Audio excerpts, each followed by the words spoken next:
Voilà, alors on arrive vers la fin, une partie avec quelques exemples, des images, et puis qui vont illustrer tout ça, en ajoutant une dernière idée, vous allez voir. Je vais essayer d'insérer un doute dans vos manières, peut-être, que vous avez peut-être, hein, peut-être que vous n'en avez pas, mais les manières que vous avez peut-être de porter parfois des jugements sur les pratiques numériques.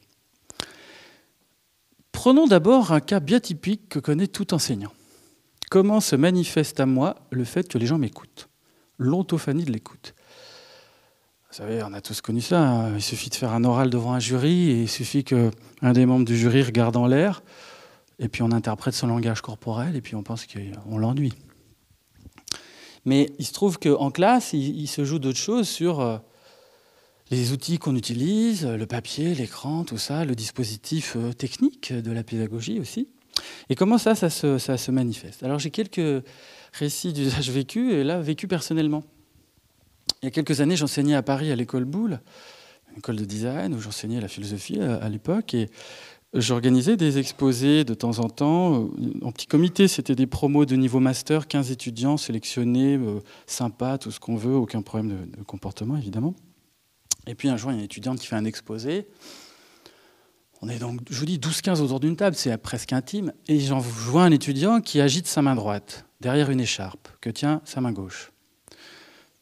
Et je me dis, qu'est-ce qu'il fait, quoi? Qu'est-ce qui se passe? Alors moi, du coup, comme je pense que ça existe en tout enseignant, je me dis, mince, il n'écoute pas mon cours.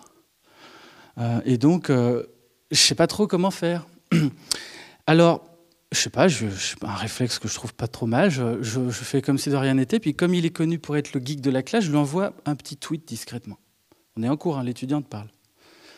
Et je lui dis, est-ce que vous êtes avec nous? Il me regarde pas, il change pas d'attitude.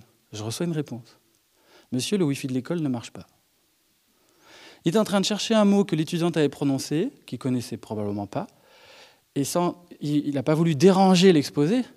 Donc il a soutenu son écoute individuelle dans un rythme d'écoute adapté à son niveau de vocabulaire. Mais comme il n'y avait pas de Wi-Fi, il ne pouvait pas utiliser l'ordi, donc il était sur le smartphone. Et le smartphone a été perçu, manifestement par moi, comme un joujou. Et pas comme un outil pouvant soutenir à ce moment-là une écoute active en classe. On pourrait parler aussi de ça. Un jour, j'avais fait venir dans un master à Paris 1 où j'enseignais un intervenant et je regardais un peu dans la classe comment les étudiants prenaient des notes et donc il y avait plein de fenêtres ouvertes partout, en fait comme je fais moi finalement, donc je pense qu'on fait tous un peu ça. Et l'intervenant dit à un moment donné Pixel Perfect, je me souviens, c'était dans un master de design interactif. L'étudiant tape Pixel Perfect dans Google, il tape Pixel Perfect dans Wikipédia, il tape Pixel Perfect dans un fichier texte, il check ses notifications Facebook, puis il arrête, puis il écoute. Puis ça reprend. Et donc je me dis, waouh, c'est comme ça maintenant l'écoute.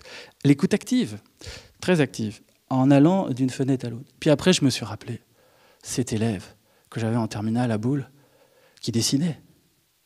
Et donc moi, je pensais qu'il n'écoutait pas. Il n'y a pas besoin de numérique pour ça. Et un jour, après 3 mois, où il était toujours pareil, je pose des questions en cours comme tous les jours. Et un jour, il répond à une question que je pose. Moi, j'ai eu un trauma phénoménologique parce que je pensais que c'était fini, qu'il n'écouterait plus, quoi. Et ça m'a rappelé, vous savez, les petites fleurs qu'on dessine sur des post-it pendant qu'on téléphone. Ces petits dessins étranges qui étayent notre écoute.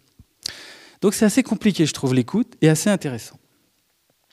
Alors, la question que j'aime bien formuler de manière provocante aux enseignants, des fois, c'est ou aux adultes, ou aux éducateurs, ou à qui vous voulez, ou à moi-même. Hein. C'est pourquoi ne me faites-vous pas confiance? Je me mets dans la peau de l'élève, enfin je fais comme si je suis votre cours sur un écran, plutôt que sur du papier. De quel droit vous jugez mon appareillage psychocognitif, qui se trouve être numérique et de plus en plus numérique? Et vous, quel âge ont vos supports de cours? Êtes-vous attractif? Faites-vous de la pédagogie active avec moi? Est-ce que vous savez retenir mon attention? Est-ce que vous avez vu que le régime de l'attention a changé dans la société? Etc., etc. Donc, c'est des grandes questions hein, qui ne peuvent pas être résolues comme ça, bien sûr. Un jour, en Suisse, je faisais une conférence similaire dans un lycée. Un enseignant me dit « Moi, j'aime pas quand les élèves utilisent un ordinateur portable parce que l'écran est ouvert et se dresse entre nous comme un mur vertical. Je préfère qu'ils utilisent une tablette à plat. » C'est marrant, ça, aussi, ce sentiment perceptif que s'il y a un écran d'ordinateur à la verticale, il y a un mur. ce qui n'est pas forcément le cas. Évidemment, je sais bien qu'on peut faire plein d'autres choses sur un ordinateur que ce qu'on est censé faire. Mais pourquoi on supposerait forcément qu'on fait autre chose? Ou pourquoi on n'essaierait pas de s'en servir pour le cours? La lecture, c'est intéressant aussi la lecture. Qu'est-ce qu'on perçoit à travers le fait que quelqu'un lit sur du papier ou lit sur un écran? Qu'est-ce qui se manifeste à nous? Et d'ailleurs, pourquoi souvent on réduit ce que l'on fait au fait d'être sur un écran? Tout à l'heure, je parlais des tables, mais il y a des techniques naturalisées auxquelles nous sommes surexposés. Par exemple, il n'y a pas de statistiques alarmantes pour les jeunes et pour les adultes sur le nombre d'heures, moi je pense environ 14 par jour, hein, où nous sommes surexposés très intimement au textile, les vêtements. C'est quand même troublant. Hein. Et ces rats de bibliothèque qui font des thèses de doctorat à la BNF toute la journée, ou à la bibliothèque de la ville, ou ce que vous voulez, qui sont surexposés au papier pendant 8 à 10 heures. C'est curieux. Des chercheurs ont retrouvé des témoignages du Moyen-Âge qui montraient que les moines copistes, ils avaient tellement mal aux yeux à faire des enluminures et à dupliquer des livres anciens, qu'ils mettaient souvent du verre dans les enluminures. Parce qu'ils pensaient que le verre soulageait la fatigue oculaire. Donc, mais bon, personne ne se soucie du problème des moines copistes, de surexposition aux enluminures. Alors ça, c'est une photo que j'ai faite dans le métro parisien. Alors, je vous fais le tableau. À gauche, quelqu'un qui a un vrai rapport à la culture. Quelqu'un qui sait vraiment ce que c'est, une œuvre. Il est probablement en train de lire Le Rouge et le Noir. À droite, une digital native, complètement décervelée, en train de jouer à Candy Crush, alors qu'en fait, c'est peut-être elle qui lit Le Rouge et le Noir. Mais donc nous jugeons.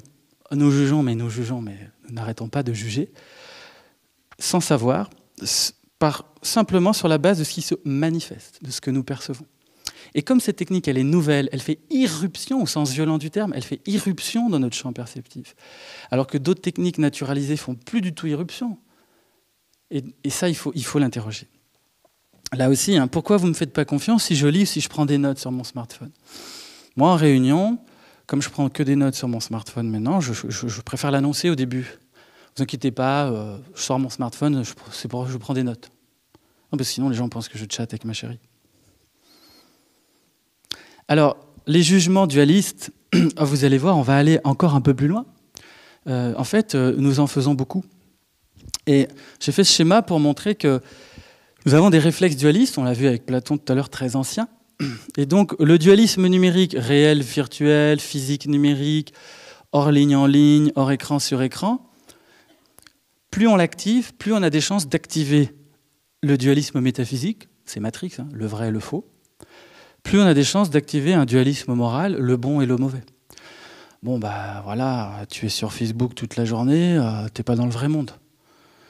C'est pas bien ce que tu fais. Va taper dehors dans un ballon, s'il te plaît. Mais ça se questionne parce que le dualisme, en fait, les anthropologues montrent que en fait, nous pratiquons le dualisme dans toutes les cultures, depuis toujours. À un point qui est même assez préoccupant. Françoise Héritier, qui a succédé à Claude Lévi-Strauss au Collège de France, disait dans les années 90, dans un ouvrage sur le masculin et le féminin, qu'il existe ce qu'elle appelait une valence différentielle des sexes. C'est-à-dire une opposition entre masculin et féminin, considérées comme deux valeurs ou valences, qui sont dans une relation hiérarchique, l'une et l'autre, mais implicite. C'est-à-dire qu'il n'y a pas besoin de se le dire. Si on dit masculin et féminin, spontanément, on valorise plutôt le masculin, traditionnellement. Hein. Heureusement, ça change un peu, peut-être qu'un peu pour l'instant. Mais elle prend d'autres exemples. Par exemple, si je vous dis le chaud et le froid, bon, ça peut fluctuer en fonction du lieu de la planète où vous vivez, mais quand même, le chaud et le froid dans notre culture, on a tendance à valoriser spontanément le chaud. Le haut et le bas, c'est facile. L'animé et l'inerte, le vivant et le mort, c'est facile de savoir ce que l'on valorise spontanément. Le clair et le sombre, pensez à la thématique de la lumière dans la religion et des ténèbres. Donc, elle essaie de montrer que sans même qu'on s'en parle, socialement, on est, semble-t-il, conditionné à valoriser de la même manière, tendanciellement en tout cas, une valeur plutôt qu'une autre. Et ça marche aussi sur frères et sœurs. père et mère, masculin et féminin. Et moi, je dis que ça marche aussi sur réel virtuel, numérique et non numérique. C'est pour ça que ce que j'essaie de faire et ce à quoi j'essaie de vous rendre sensible, c'est ce qui apparaît en gras en bas. C'est ce que j'appelle une nouvelle méthode de philosophie, que j'appelle, alors philosophie, on est un peu obligé des fois de trouver des mots compliqués, archéologie phénoménologique, c'est-à-dire aller déterrer en quelque sorte, l'archéologie, des espèces de traces de notre façon de percevoir et voir comment nos perceptions, nous les interprétons pour en tirer des jugements de valeur, mais sans nous en rendre compte. C'est pour ça que vous avez ri quand je vous ai dit que la personne de gauche lisait Le Rouge et le Noir et celle de droite jouait à Candy Crush, parce que vous aviez déjà valorisé l'une plutôt que l'autre. En tout cas en partie, probablement, quand je l'ai indiqué. Donc nous avons tendance à interpréter nos perceptions pour en tirer des jugements de valeur, et ça se fait quasi instantanément. Et c'est un travail sur soi que je crois que nous devons faire, pas forcément pour renoncer à telle ou telle conviction, mais pour être un peu plus conscient de notre façon de penser et de réagir. Voici quelques images. Dans les sociétés postmodernes, occidentales, hyper urbanisées, le lien social se perd. Les individus se retrouvent côte à côte dans les transports en commun, ne se voient pas, ils se touchent sans se parler, ils sont tous rivés sur leurs écrans, plongés dans une autre réalité. Ils ont perdu tout sens banal du prochain. Tel est le portrait des sociétés occidentales postmodernes numériques. Alors qu'avant, les gens, dans les transports en commun, avaient un vrai sens du contact avec autrui et savaient renoncer au journal papier pour engager la conversation dans le train. C'est une authentique photo qui est au musée de la ville de New York et qui illustre les illusions que nous nous faisons parce que nous sommes frappés avec vigueur, et c'est normal, par les perceptions que le numérique nous envoie. Mais voilà, je vous invite à avoir ce recul qui est aussi favorisé par l'histoire et qui nous invite à ne pas juger trop vite ce que nous avons envie de juger. Vous avez peut-être vu passer cette photo à gauche sur les réseaux sociaux l'année dernière, qui a été très tweetée, accompagnée de messages du type « cette jeunesse » tourne le dos à l'art, qui, littéralement, qui, face à un Rembrandt, préfère papeter sur des applications numériques. Nous savons que cette jeunesse, qui est la même que sur la photo de droite, est avec un prof ou avec un médiateur du musée, je ne sais plus, sur une application du musée. C'est au Rijksmuseum d'Amsterdam. Mais nous avons tellement envie je ne sais pas, de lâcher des jugements, que parfois nous préférons même pas vouloir savoir l'origine de cette image. Et le journal The Telegraph a enquêté dessus et a permis de retrouver cette origine-là. Mais probablement que cette intense activité de jugement à laquelle nous nous livrons souvent, elle nous est peut-être utile, parce que c'est notre manière à nous d'évacuer le choc, peut-être. Il serait peut-être temps aussi de trouver d'autres manières d'évacuer le choc, d'autres manières de prendre conscience du choc que nous fait le numérique pour être peut-être un peu plus constructif.